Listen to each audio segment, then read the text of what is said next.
What's up, guys? I've been having camera problems, like, I don't know, the past 20 minutes, and these intros have been complete piles of Duke. But that's okay, because I'm just going to start over, and I'm going to deliver right now. This is going to be it. Focus. Man, come on, Fuji. In this video, I want to show you guys my process of 110 film. Basically, shooting, scanning, developing, got those backwards, developing, scanning, but you get the point. I want to show you everything that I do, my workflow for 110 film. And I'm going to be shooting with some of Lomography's Orca. If I get out of the, maybe, there we go, hold up. Man, that's okay. Give me a thumbs up. If you're still here, give me a thumbs up. Let's just jump into the content. Let's develop some 110. Let's do it.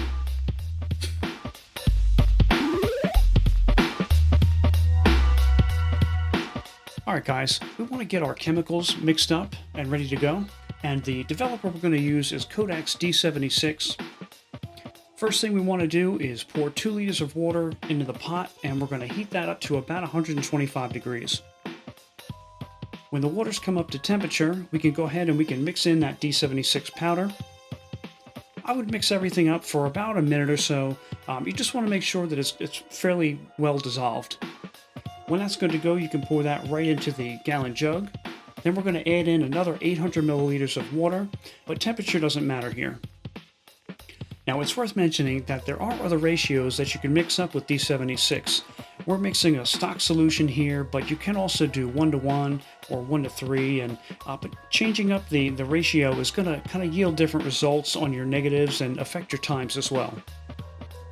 To start out, I would just go with a stock solution and then experiment from there if you want. I usually use Photographer's Formulary TF5 Fixer. It's super easy to mix up.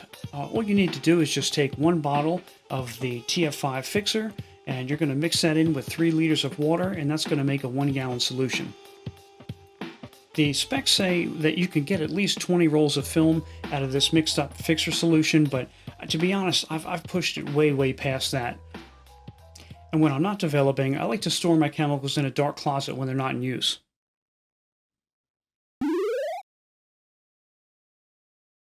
In this section, I want to go through loading your developed tank or loading your reels and getting your developed tank set up for your 110 film. Now, there's a few different options that you can go for when you're looking for a developed tank. The only one that I know of that is like a new option is hot garbage, and I purchased it and I was super unhappy with it. Did a whole review on it. It's called the Yankee Clipper 2 tank. I got it from B&H. I really wouldn't recommend this tank, but there are other good options available. And one of those options is the Yankee Master Tank. Now, this is no longer manufactured. I had to get this used off of Blue Moon Camera, but it's basically like a Patterson version that accepts 110 film. And I mean that they ratchet when I say the Patterson style. So basically you have 2 independent sides that move independently from one another to create like a ratcheting action that really helps get your film loaded on. So that's one option. I absolutely love this tank. So that's my go-to. But there's another option if you already have a Patterson tank and you have a 3D printer, is you can 3D print these stationary reels. So unlike the Patterson style that ratchet, these reels, they're kind of fixed. And this is going to be also similar to like your stainless steel reels. And then we're basically like the sides don't move. You're just going to have to kind of slide your film on there. So those are a couple different options that you have. Also, worth mentioning is like a real Patterson tank. There are tutorials online how to cut these down. So these come apart. I'm gonna break them. Oh, there we go. That was the right way. Anyway, these come apart and they adjust to the different sizes. And there's a tutorial online on how to shave this down to where you can make it accept 16mm or 110 film. So if you already have some extra reels from a Patterson system, that's also an option for you. So I've got 2 sacrificial rolls here. They're going to try to load this stuff in. Okay, get out there. We're going to actually we're going to expose this real quick. All right, pop that in the back there.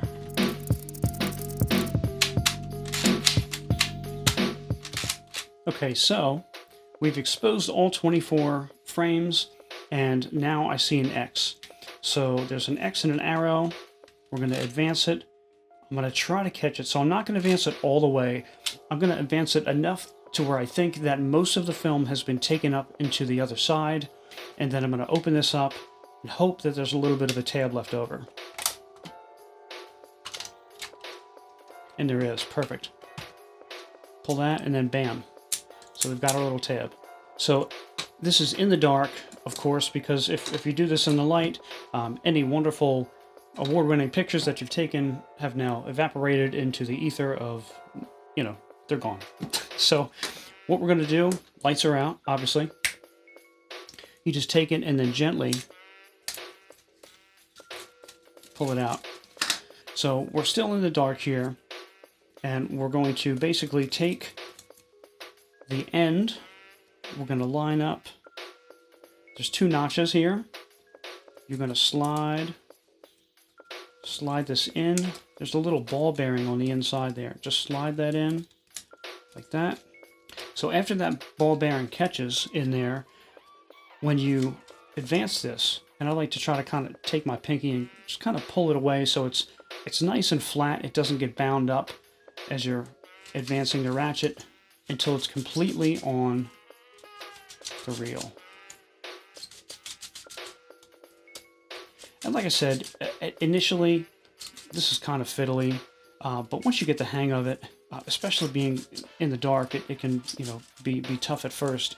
But maybe buy some like expired rolls of film on eBay, and then you can practice in the light, and that'll help you, before you take it in the dark or put it in your dark bag. Okay, so now that reel has completely been, or that film has completely been set up, and we're good to go, and we can drop this right in the tank. Okay. All right. Now, once your film is on the reel and in the tank, and the tank is closed, you're okay to turn on the lights. So from this point on, you can take this develop tank into the area where you're going to develop with your chemicals and get started. And another way to get the film out of these cartridges is going to be a little bit more destructive, and you're basically going to have to snap and crack and take apart the cartridge. So to do that, basically you're going to grab each side with your finger and your pointer finger. I guess that's a pointer, right? Maybe, I don't know, thumb and pointer. Okay, and then you're going to twist it in opposite directions. So you're going to twist one side this way, one side that way, okay? And you're going to apply pressure and twist. And then you're going to reverse it and apply pressure and twist the opposite way. And you're going to hear it go crack, crack. Okay? Okay, so now you're starting to break the welds, because all of this is kind of like plastic welded together. And it's just a matter of kind of working it and pulling it apart.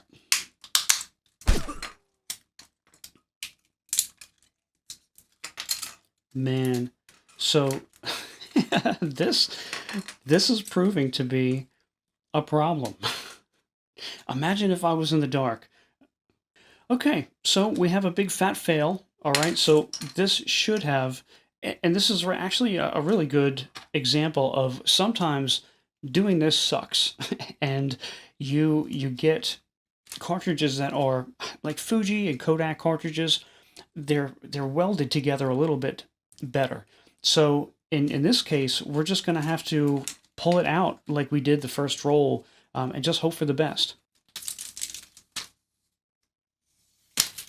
Okay, sweet. Now, when you have these 3D printed reels, or you have like a stainless steel reel, it's very similar to loading the ratchet style, but you just have to very slowly and gently push that on like that until the whole reel is on, and then drop that in your tank and develop as normal. That is the crash course on how to get your develop tank set and your reels loaded up.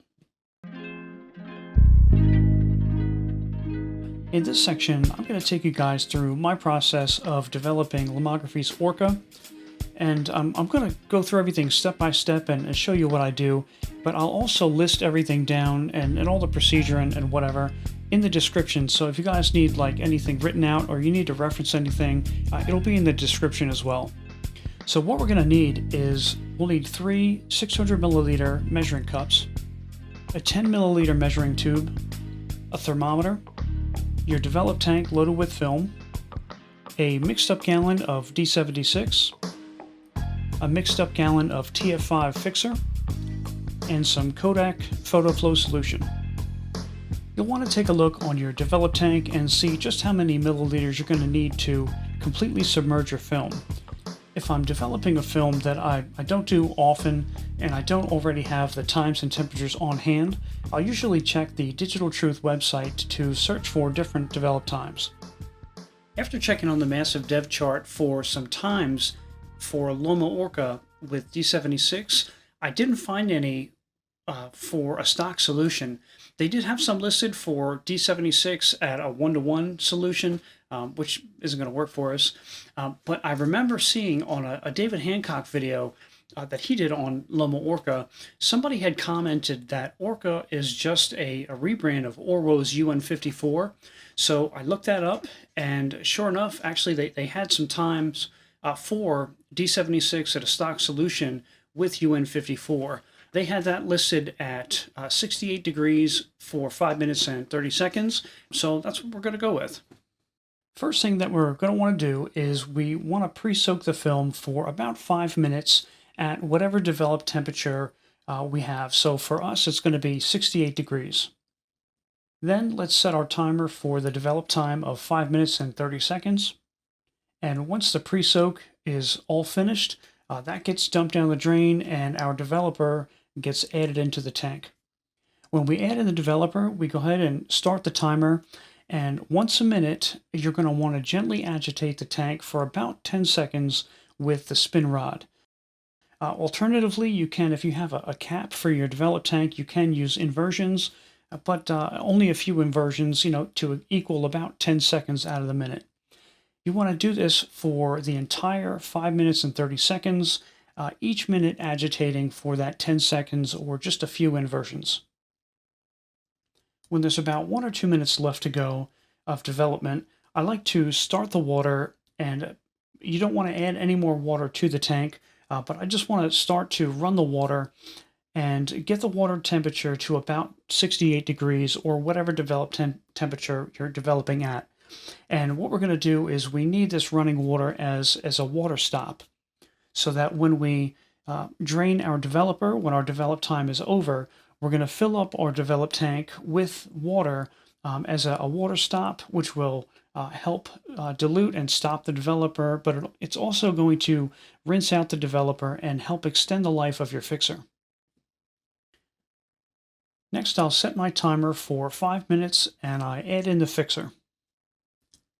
The fixer will get agitated every 30 seconds for each minute. So basically, for every minute of the 5 minutes, you'll be agitating for half the time. When the time is up, I pour the fixer back into the measuring cup because this can be used a bunch of different times. After pouring the fixer back, I start the faucet again, and now that the temperature isn't an issue, you can just do whatever the tap temperature is. But you're going to want to rinse the film for about 8 minutes, agitating and emptying frequently. The last step is mixing in our photo flow. We want to mix up 500 milliliters of distilled water with 2 milliliters of photo flow solution and mix this into the developed tank, agitating lightly for about 15 seconds, and then I usually let it sit in the tank for about a minute.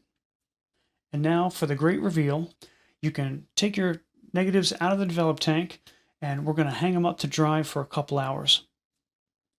I find that adding a weight like a paper clip or a binder clip to the bottom will help everything dry a little bit straighter. And at this point, it's just a matter of waiting a couple hours, and then we'll be ready to scan.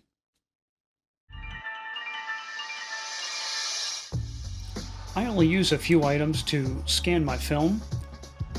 What we'll need is a light table or some sort of light source, a scanning mask for 110 film. I use Lomography's Digitalizer. I still think that's such a ridiculous name for something, a Digitalizer, but whatever. We'll need a digital camera, and we'll need our lens to have macro capabilities. We'll need either some black construction paper or some black cardstock, a tripod, your 110 negatives, and a microfiber cloth. When we set up our backlight and the scanning mask, we need to kind of get everything as close to the macro lens as possible so we can have the highest resolution from our images or our scans.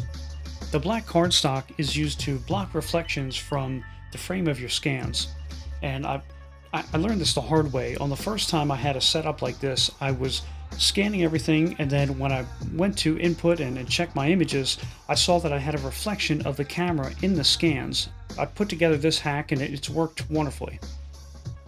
At this point, I'll load my negatives into the scanning mask after wiping them down with a microfiber cloth. When adjusting your camera settings, I like to make sure that I'm matching the color temperature of whatever my light source is with the white balance on my camera. So for my example here, my light source is 5000K, so I'm going to set that up on my to match on my white balance. The other setting that I recommend is getting a self-timer set. It's a good idea to keep your ISO as low as possible. Different cameras have different base ISOs, but the rule of thumb that I try to follow is I usually try not to exceed 400 ISO. Also, you're going to want to set your lens to the sweet spot. Generally, most lenses are going to be sharpest between f5.6 and f8. From here, it's just a matter of repetition, hitting the shutter, advancing your next frame on your negative, and repeat 23 more times. Now, I'll admit this is kind of involved, and I know there are a few standalone scanners that will do 110 film. Ones that come to mind are like the Kodak Slide and Scan.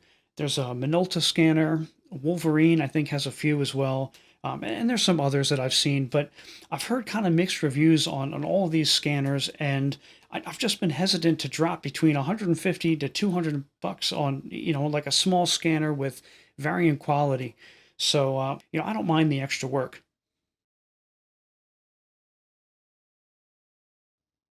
After I get done scanning everything in, I'll dump it into one folder here.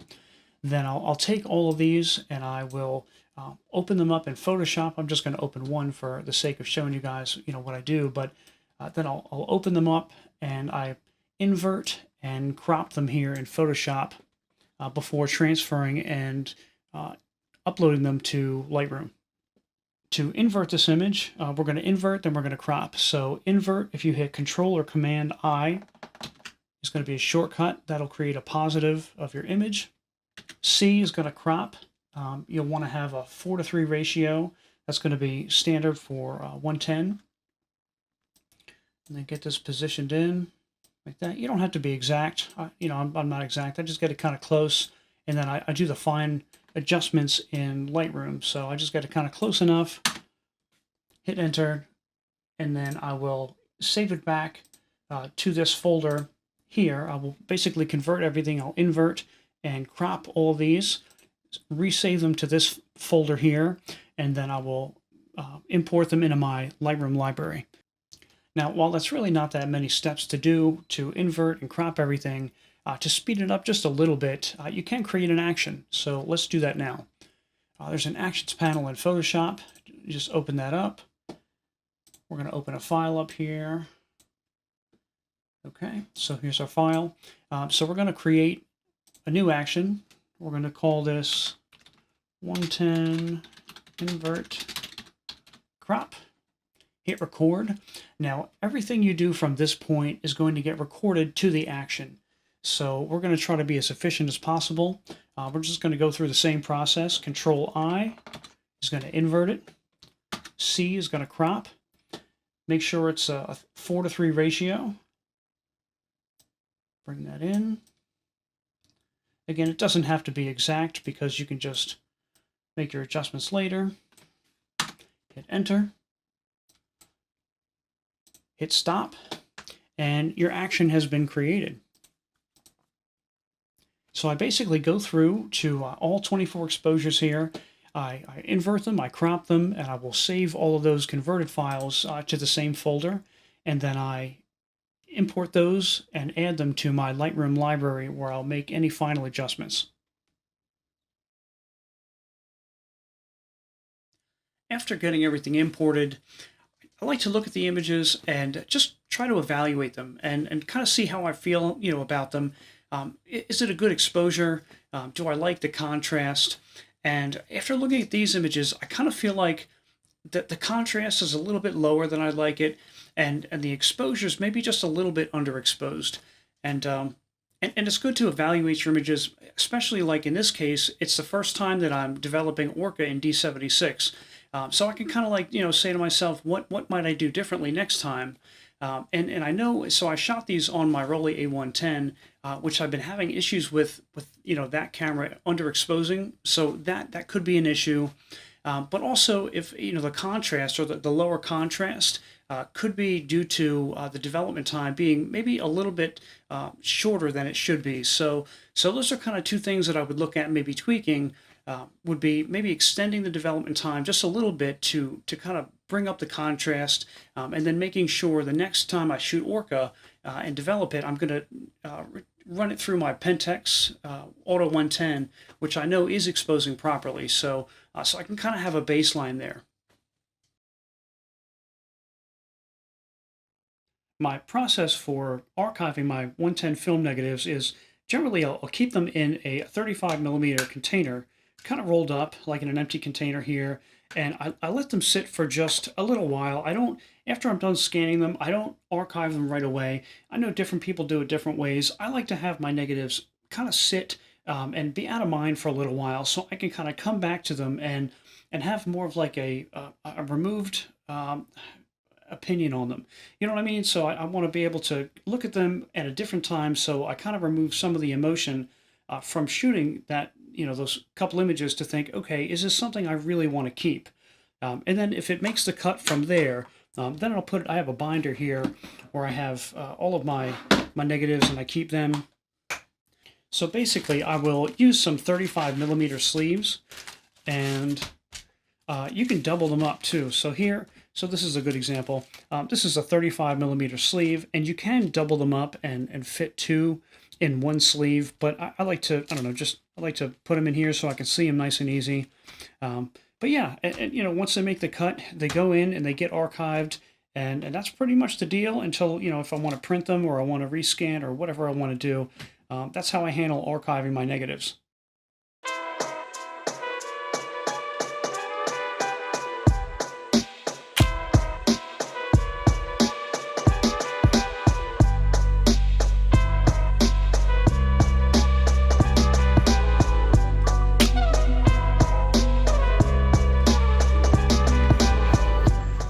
See your business here. I don't know. I'm not thinking I want to advertise.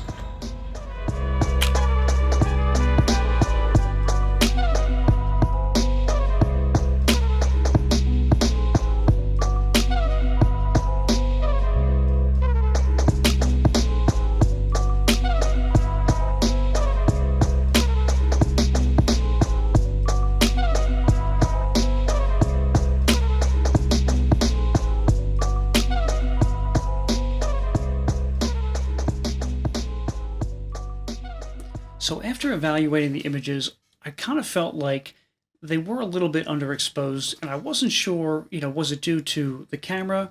Was it due to the develop time? Well, this weekend, I don't know, you guys won't know this, but I've been kind of building this video over like, I don't know, a month really. I wear the same black shirt. Could have fooled you, right? But I keep popping on here and building this stuff up. But anyway, this weekend, I went back out and I shot another roll of Orca, but this time I shot it in my Pentax Auto110 because I know that was exposing properly.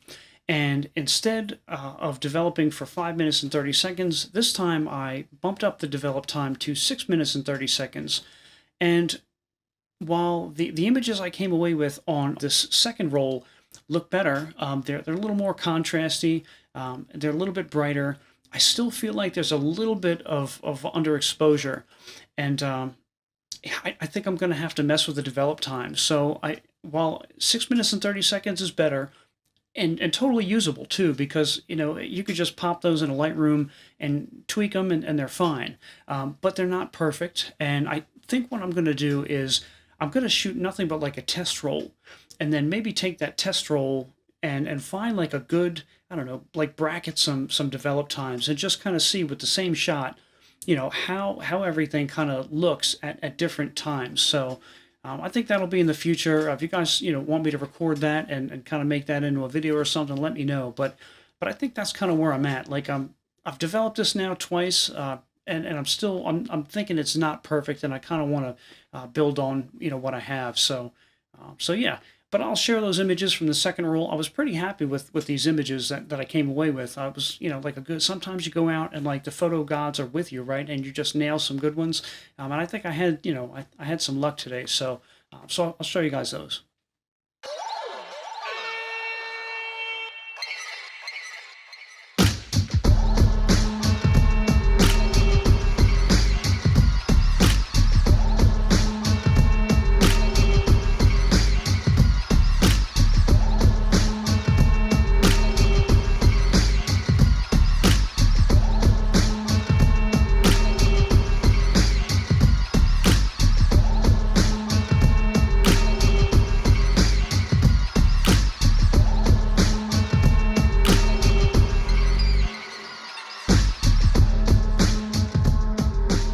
Okay, quick poll time.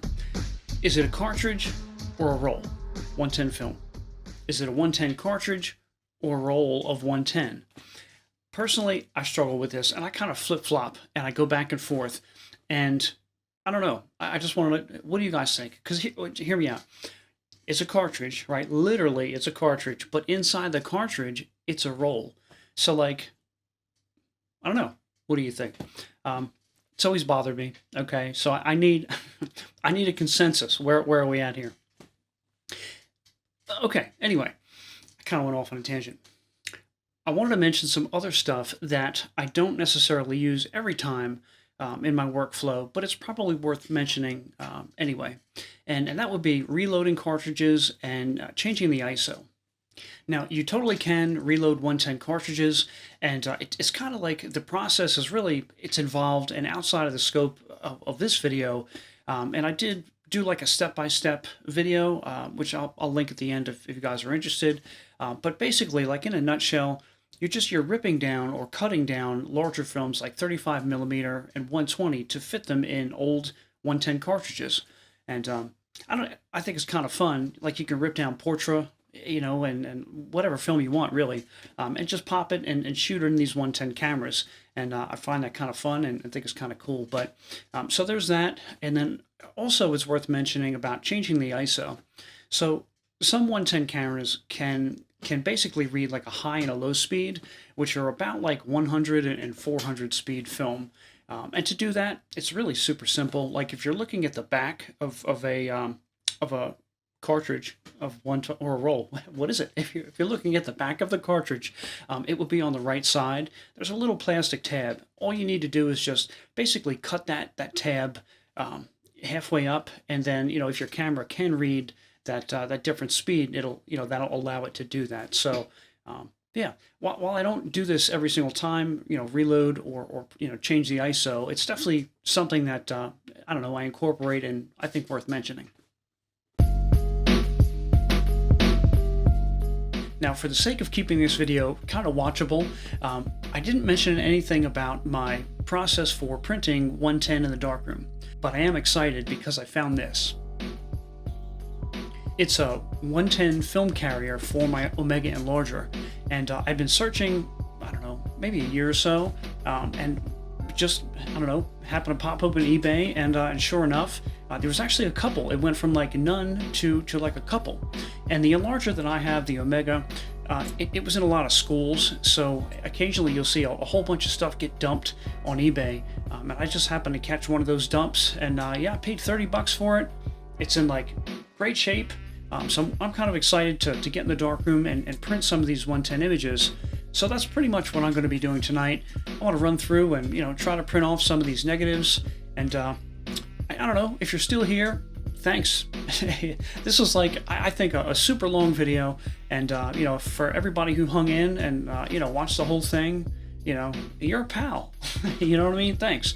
And I do hope it was helpful. Anyway, with that, I'm going to lead out. I really hope everybody's well. And I'm going to go print some 110. And until the next one, we'll see you.